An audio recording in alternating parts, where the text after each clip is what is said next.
देखें, कराची बार में सालाना ये सिंध बार काउंसिल के इलेक्शन से 28 तारीख को हर 5 साल के बाद होते हैं और इसमें 4 डिस्ट्रिक्ट होती है, सेंट्रल, साउथ, ईस्ट और वेस्ट। तो उसमें बहुत से दोस्त आते हैं और वकीलों के वेलफेयर के लिए काम करते हैं और उनके अपने कुछ वादे होते हैं, कुछ लोगों की उनसे तवक्कुआत होती है कि हम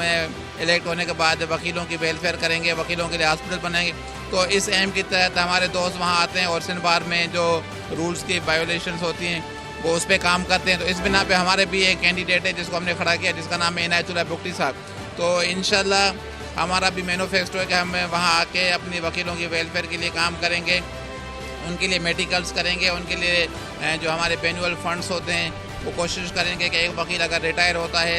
62 और 65 साल की एज में, तो उसके लिए इतना अमाउंट कम से कम वो रिटायर होने के बाद अपनी ज़िंदगी अच्छे तरीके से गुजार सके। इलेक्शन के टाइम पे हमारे कैंडिडेट्स दोस्त बहुत सारे वादे करते हैं, बहुत सारे वादे भी करते हैं, बहुत सारी बातें भी करते हैं, लेकिन हमारा जो ग्रुप है वो हमेशा अपने वादों पे और अपनी ज़बान पे कायम और दायम रहते हैं। जैसा कि अभी हमने नदीम कुरैशी साहब सेटिंग जॉइंट सेक्रेटरी कराची बार में हैं, इन्होंने वादे किए थे हमने अपने ग्रुप की तवज्जो से कि हमारा एक लायर क्लब है जिनके ऊपर एक लैंड माफिया समझे कि जिनके कब्ज़े में दिया हुआ था, वो शादी हाल बना रहे थे लेकिन वकीलों के लिए कोई उसमें फेवर नहीं था, उनको उनके कब्ज़े से छुड़ा के आज वहाँ पे प्रॉपर क्लब बन रहा है। वकीलों के वेलफेयर के लिए जो काम करना था कराची बार को अल्हम्दुलिल्लाह अच्छे काम किए हैं जो इस वक्त काबीना बैठी हुई है। उसके बाद बात यह है कि बातें और वादे तो बहुत सारे होते हैं, असल मज़ा तब है जो वकील के लिए आप वादे करें उनको पूरा करें। जैसा कि नदीम साहब ने कहा कि वेलफेयर की बातें कराची बार से हट के इस वक्त जो हम इलेक्शन कंटेस्ट कर रहे हैं वो सिंध बार काउंसिल के कंटेस्ट कर रहे हैं। अफसोस से कहना पड़ रहा है कि सिंध बार काउंसिल में 30-40 साल से कुछ हमारे ऐसे दोस्त बैठे हुए कि उन्होंने अपने ज़ाती वेलफेयर के अलावा वकीलों के वेलफेयर के लिए कुछ नहीं किया। जैसा कि एक मिसाल है कि हमारे सिंध बार काउंसिल के अहदेदारों ने नेग्लिजेंसी की हद इसमें आप देख लें कि शीरी जिना कॉलोनी में हमारा एक प्लाट पड़ा हुआ है हॉस्पिटल के लिए,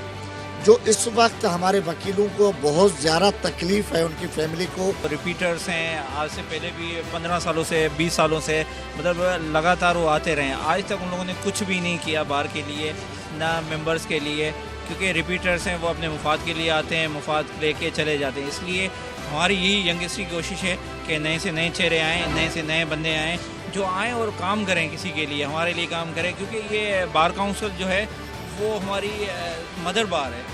वहाँ सारे लॉज जो भी चीज़ें होती हैं अमेंड होती हैं, बनती हैं, सारी चीज़ें करती हैं। तो बेहतर ये कि हमारी जो चॉइस है इनायतुल्लाह बुगटी साहब वो आएँ और उनके लिए कुछ काम करें, सारी चीज़ें करें, यंगस्ट के लिए करें, वकला के फलाह बहबूद के लिए काम करें। देखें, इस दफ़ा हमारी कमेटी आई 2020 की,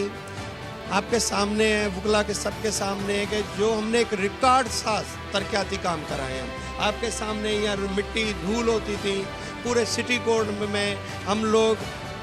काम किया है। आपके सामने सफाई सुथराई, उसके अलावा लायंस क्लब का मसला तकरीबन को 20 साल से था, बेनिफिशरी थे, वहाँ शादी हाल चल रहा था, हमने वहाँ पर लायंस क्लब बनवाया और दिन रात काम चल रहा है।